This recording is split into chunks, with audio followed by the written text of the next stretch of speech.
Hello you guys, welcome back to my channel. My name is Heather and today we are filming my most disliked video in 2020, aka my rant review of Crooked Kingdom by Leigh Bardugo.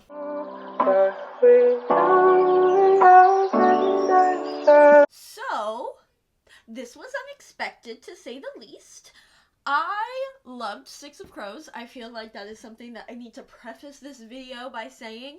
I gave it 5 stars, fell in love with it, as I expected to. I had no doubt in my mind that Six of Crows was going to be absolute perfection, and it ended up being so. I ended up waiting a little longer than I probably envisioned, but regardless, I decided to pick up Crooked Kingdom, picked it up for the backlist readathon, and I low-key hated it. Hate is a strong word, but the amount of disappointment that I felt while reading this book really just has tarnished every ounce of the things that I liked about it. I can promise you all that I am more disappointed in my rating and my lack of enjoyment of this book than you are going to be in me. Promise you, because I fully expected to go in giving this a 5-star rating. I had no doubt in my mind that I wouldn't give it a 5-star because I loved Six of Crows so much. And from my time on BookTube, I have noticed that it is quite a hard decision for people to distinguish whether they like Six of Crows or Crooked Kingdom more. That's a really difficult decision for them to make. Because of that, I was like, okay, so they're pretty much on the same level from each other. Oh, by golly, was that a terrible wrong assumption to make when going into this book. If Six of Crows is up here, Crooked Kingdom is negative 30 feet below Six of Crows for reasons that we are going to get into today. So obviously this review is going to be spoilers because it's the sequel and I can't talk about the things that I hated about this book without going into spoilers. So if you haven't read Crooked Kingdom, just click out of this video unless you just don't care and you want to be warned like I wish I was. So I do have notes, but they are not organized. I do not have a structure for this rant review. I usually just go in and just start ranting during rant reviews. So if you like a more structured review, I'm sorry, you're not going to find it here. And honestly, you're probably not going to find it on this channel in general. So again, hope you guys stick around. Let's just get into the nitty gritty. I have been talking too long. Let's get into all of the things I absolutely hated about Crooked Kingdom and just feed the haters what they want and deserve. So my overarching thought about this book that really, one, made it hard for me to get through, two, just made me absolutely hate it overall, is that this book is so boring. Oh my god, is it so boring. You cannot sit there and tell me that you were excited while reading this. At least plot-wise. You can love the characters, you can do all of that, but you cannot sit there and tell me that this plot was interesting. Because there was not a sliver of intrigue, interest, excitement, none of that. At least until maybe the last 100 pages, you can maybe say that there was some semblance of intriguing excitement. But up until that point, you cannot tell me that there was anything to keep your mind stimulated in any sense of the word. And honestly, I probably should have known this, because how are you gonna go from having this gang of individuals break into the most fortified prison in the entire world country that they are in, and then just go from that to robbing a dude? I probably should have known that I was going to be bored out of my mind while reading this, but unfortunately I put way too much trust into Leigh Bardugo, and here we are. And not only was the plot boring, but it was so convoluted, all over the place, full of plot conveniences, continuous recycled plot twists throughout the entire book, and I was so sick of it. Like, could we get something fresh? Could we get something new? Could we get something exciting? No, we could not. And I would just like to pray to my multiple brain cells that died during this reading process. Thank you I hope you guys rest in peace. I know a lot of people say that Six of Crows is very character driven and there isn't really much of a plot. I definitely disagree. I mean, this is definitely a character driven duology in general, but I thought that Six of Crows had a very consistent plot. We had an end game, and although with Kaz's characterization and how he doesn't tell anybody shit, although like there were parts of the plan that nobody knew, the readers didn't know, the characters didn't know, it really made the plot twist, aka the revealing of the plans, really interesting. I thought it was very exciting and it made for a really fun reading experience. But while Six of Crows had a very consistent plot, even though we as readers didn't necessarily know where the book was going, Crooked Kingdom had like 5 different plots going on, and not a single one had the attention and the energy that it deserved to warrant a fully fleshed out plot, if that makes sense. It's like Leigh Bardugo was trying to do like 6 different things, and she was trying to make this very simple plot interesting, and it just did not work out. And again, I get it, because how are you gonna go from infiltrating this prison to just robbing this one man? She had to try to make it complicated and interesting and intriguing, but it's impossible to set up your duology from such a grand plan and such this amazing heist to this very, very simple thing. It's just the logistics of it all. Like, how were these people able to successfully infiltrate this prison, but they couldn't just rob this guy and get all of their money and all of those things?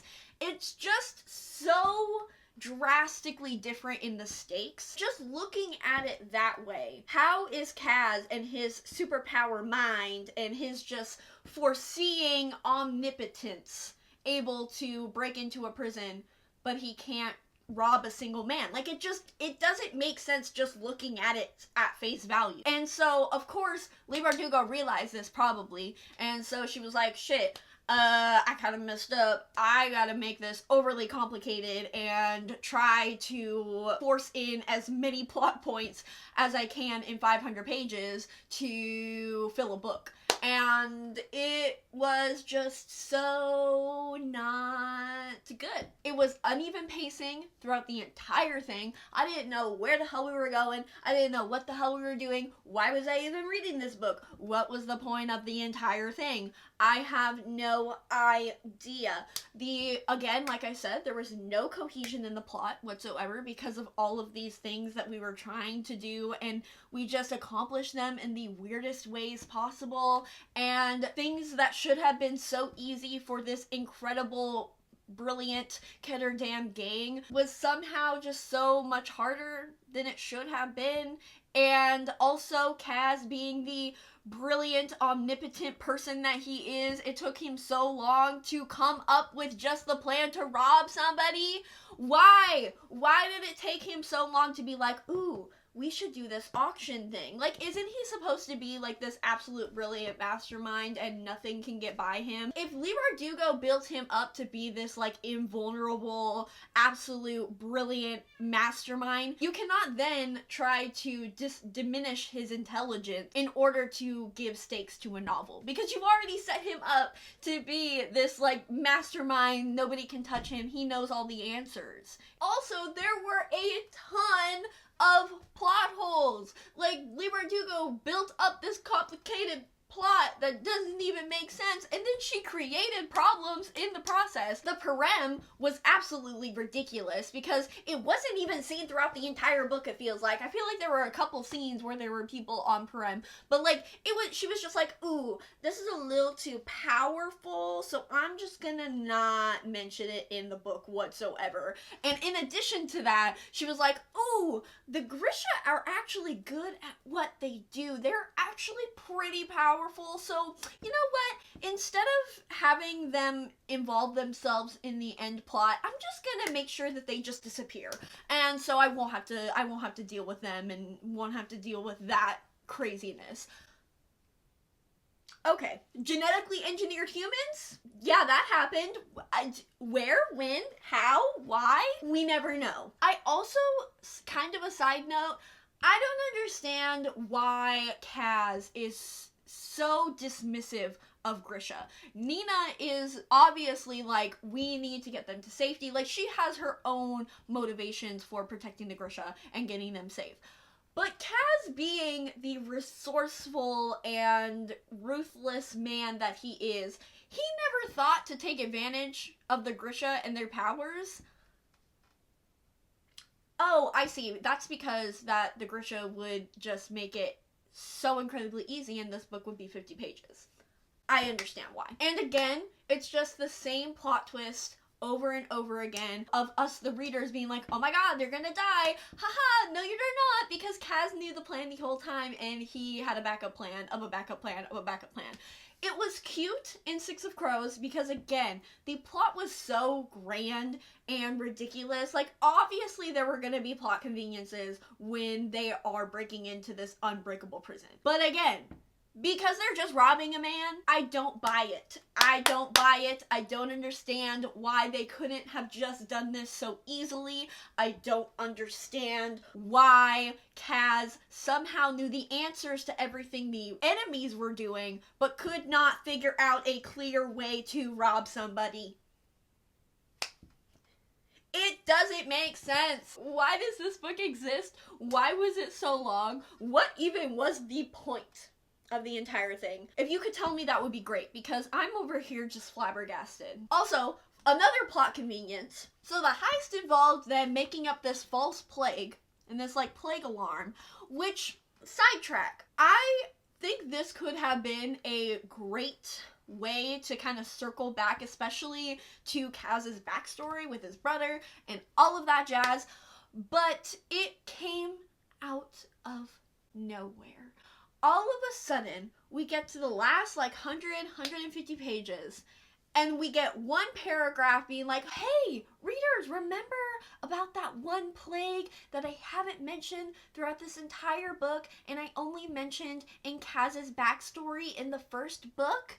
Yeah, we're going to bring that back and bring the panic of that back, and it's going to save all of the people and all of the plans. But I'm only going to talk about it in this one paragraph, just to jog your memory, and it's going to just be the answer to all of the problems in the book.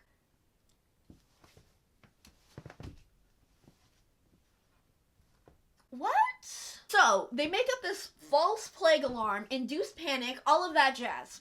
And then they just shoot Kawei, I think that's how you pronounce it, probably not. And nobody thinks to check the body. It's just, alright, we have this entire auction for this one person that's extremely valuable. Somebody just shot him. And we're just gonna forget all about it. Oh, sucks. Let's move on. I gotta go. Shit's going down. Sounds pretty cool to me. Also, on that note, is Kawei even a person? Like, is he even a character, or is he just a plot device? Let me know down in the comments below, because I'm a little confused on that. I'm a little confused on why he's even here. I'm a little confused on why he is on the page, because apparently Leroy Dugo didn't want to give any attention or characterization to him whatsoever. So, thanks for letting me know. I appreciate it. And that is a beautiful transition to talking about the characters in general, because Six of Crows built these characters up beautifully in my mind. We have a ton of backstories into their characters, and I appreciated them in Six of Crows. And this is definitely a personal preference thing, but I am not a fan of flashbacks in any books past the first book. I think the first book is where all of the setup and characterization prior to meeting the characters need to take place. Any time after the first book, I just am not a fan of learning about the character's backstory, because I should have already learned about them in the first book, and anything past that should be present day, how they are affected now, how they are affected in the future. That's kind of my mindset. Again, that's personal preference, and that's totally fine, but I'm just not a fan of that. And I feel like in Crooked Kingdom, it really took away from the story, which, granted, wasn't that good to begin with, so I guess I could welcome the distraction. Again, it chopped up the story, it took me out of the story, and quite frankly, I didn't really care about any of the characters' backstories anyways, especially because this book is mainly Wyland's perspective, and could there be a more bland and boring character to ever exist? I don't think so. That was just, again, another reason why I was so bored with this book, in addition to the terrible plot. Wyland is just so boring. I get that people think, oh my god, he's an innocent being, and I'm like, okay, but does he have personality? No, he does not, so I don't care. Jesper, I enjoyed getting more of his backstory. I feel like his was okay because I didn't really think I got much of him in Six of Crows. Granted, I was still pretty bored with his backstories, and I was still pretty bored with him as a character. I think his sexuality was also just used as a plot device, kind of, and it really just kind of a little bit tokenism. That's definitely a debatable conversation to have, but it just didn't really work for me. And especially when you go into that scene where Jesper kisses Kuwei, and now all of a sudden Kuwei's like, ooh, we're doing this, which I guess I like casual sexuality, but again, that was just like obviously a plot device to see Jesper and Wyland's connection to each other and attractiveness. It was just not the wave. Now, Inej. Inej does get a bit of a highlight in this particular book, especially when it comes to the white assassin. Dunyasha? Again, probably not pronouncing that right. Again, where the hell did this character come from? It's another case where just this random character just shows up to further the plot and the characterization of a character, when we have already very well established Inej's character, and you don't just need some random person to show up for her to get growth. That's just lazy storytelling. The sad thing is that whole plot and dichotomy between the white assassin and the wraith could have been so cool if Dunyasha was even mentioned before this point. I just hate it when shit comes out of nowhere in any book I read. I do not like it when these crucial parts of a character's personality or characterization or plot driven things, anything that is crucial to the story,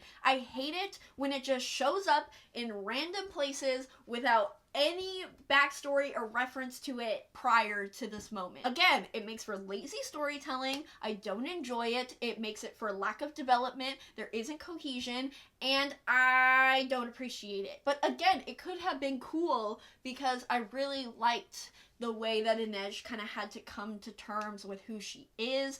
I like that through the assassin, she kind of accepted her morality in a way. But again, where was this person to begin with? Nina and Matthias. Ooh, let's talk. I love Nina. Nina is my favorite character in the entire Grisha world. And every single chapter, I had to deal with her love life. I understand that Nina and Matthias is a big plot point in this duology. Their romance is a big part of it. A lot of people love it. I am not one of those people. And so the fact that Verdugo took this incredibly beautiful, stunning, revolutionary, unique character and literally just made her Matthias's love interest, it was really disappointing for me. I don't think that she contributed anything to the story. I don't think that she got any relevant page time. I don't think she did any growth as a character whatsoever. I just think she was there. And as somebody who loves her so much, that was probably the most disappointing thing about this entire book. Now on to Matthias. If you are an avid viewer of my channel, you know that I don't like misogynistic racists. I really am not a fan. I have no excuses for them as male love interests, male characters, just characters in general. I just think it's inexcusable. You can say, oh, people change, blah, blah, blah.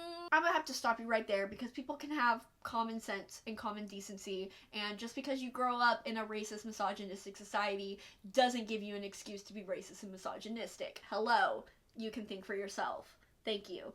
So, I hate Matthias, I really do. A lot of people say that he has this great character arc, and he does so much development, and just he really changes as a man.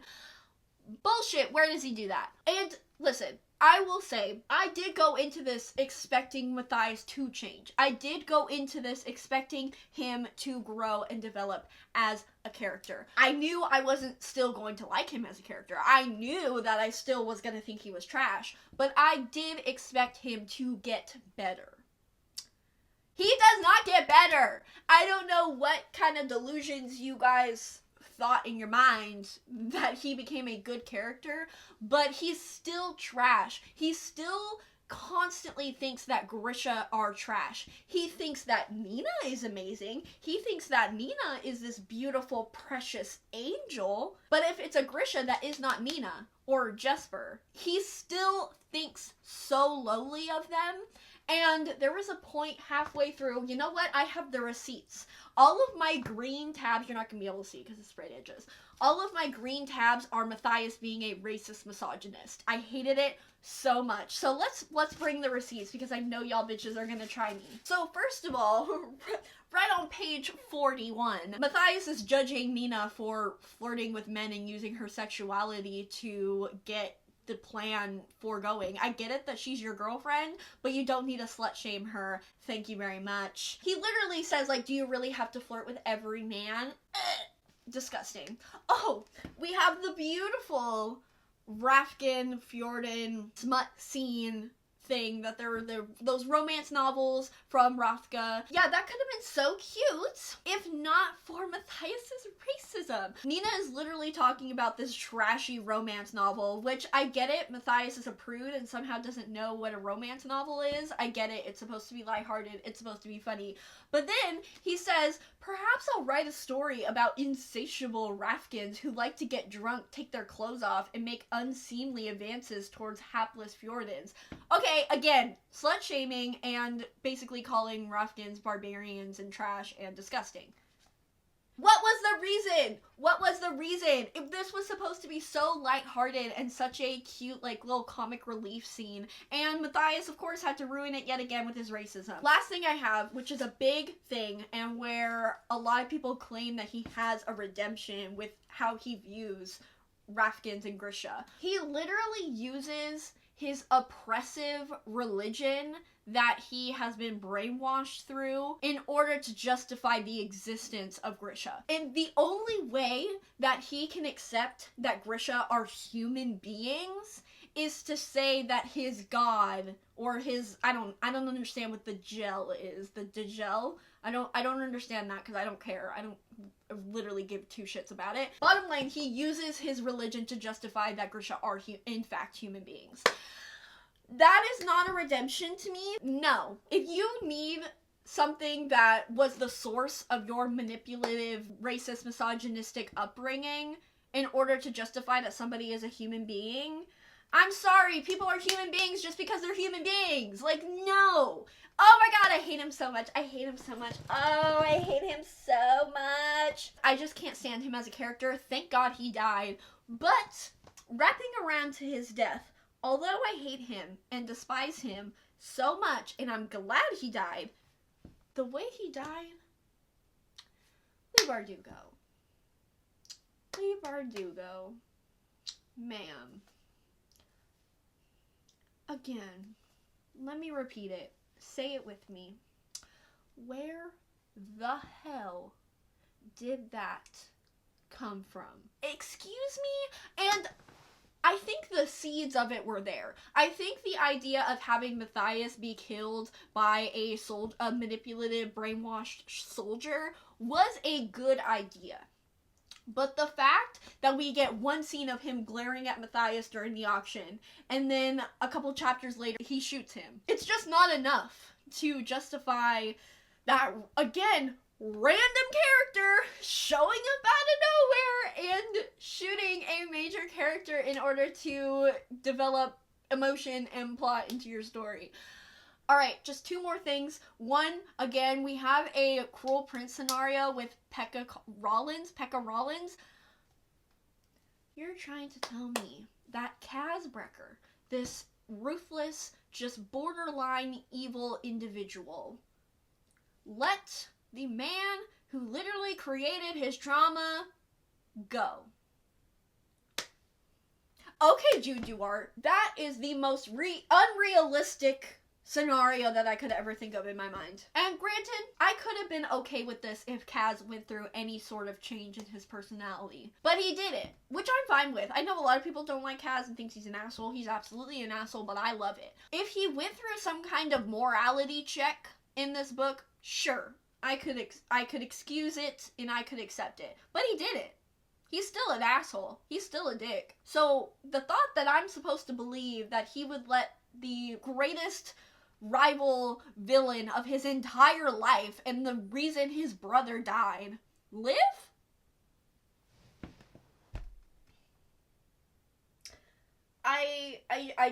I don't believe it. And then finally, I have to mention it because if I don't, people will get mad at me. Kinej really did carry this entire book on their backs. And even then, not crazy about their relationship. I really loved them in Six of Crows, but because we got so much emphasis on Inej's trauma with living or working in the brothel and all of that stuff, I just find it hard to believe that she would ever be attracted to Kaz, especially because of how little emotional and vulnerability he gives to anybody. I just find it hard to believe that Inej would see that person in power and have that powerful position and for her to fall in love with. If we're just looking at it, I do appreciate their relationship and I think it's a very unique relationship. I kind of like that it was very loose-ended. It wasn't a strict relationship that we didn't end off. I like the ambiguity of their relationship and I appreciate it. I think it's very unique and it's a very unique take on relationships. It shows the complexity of them. So I do think that they are the best part of this duology. They're definitely the best couple and I do appreciate the journeys that they went through with each other, and of course the "I would crawl to you" quote is just, you can't not love it. That was juicy and that was beautiful and I loved to see it. So they're pretty much the only reason this book is a 3-star and not a 2. Ugh, it's so disappointing. I really just need to stop reading sequels to popular YA books. I need to just treat them as standalones because that's what this is going to be in my mind. This book does not exist. Six of Crows ended with Inej and Kaz being whatever they decide to be and them getting their money and it's all happy and go lucky. Like, that's how Six of Crows ends to me. I don't know what this book is. I've never seen it in my life. I don't know her. I have never seen her before, never read her before. Happy that you guys enjoy this book, but I'm gonna have to pass. And she's going to be off of my shelves. So there you go. I hope you guys enjoyed. Make sure to like this video because I know I'm going to get a lot of dislikes. I would like to make it a mission to get this video to have more dislikes than my Secret History rant review. So if we can make that happen, that would be great. I really appreciate your support. I really appreciate your contribution to this channel and to my wealth and ad revenue. Thank you. If you absolutely love this book, I'm so happy for you. I am jealous of you because I wanted to and I expected to. And so I wish you all the best. I wish you all the best with your special editions and your continuous praise of this book. For me, again, like I said, this will be off my shelves. It will be gone. I will have Six of Crows in all of its glory. If you want to send me the special edition, the collector's edition of Six of Crows, that's in my wish list down below. If you want to support me in any other way, I have my coffee as well as my P.O. box. So if you want to send me hate mail, it's open, it's there. Go crazy. And that's gonna do it for this video. Let me know down below all of your counter arguments to everything I said. I love debating. I love discussing things in the comments. And again, this is a extremely unpopular opinion, so I'm happy to see the other side. I hope you guys enjoyed this video, and I hope you guys have a wonderful rest of your day. Bye!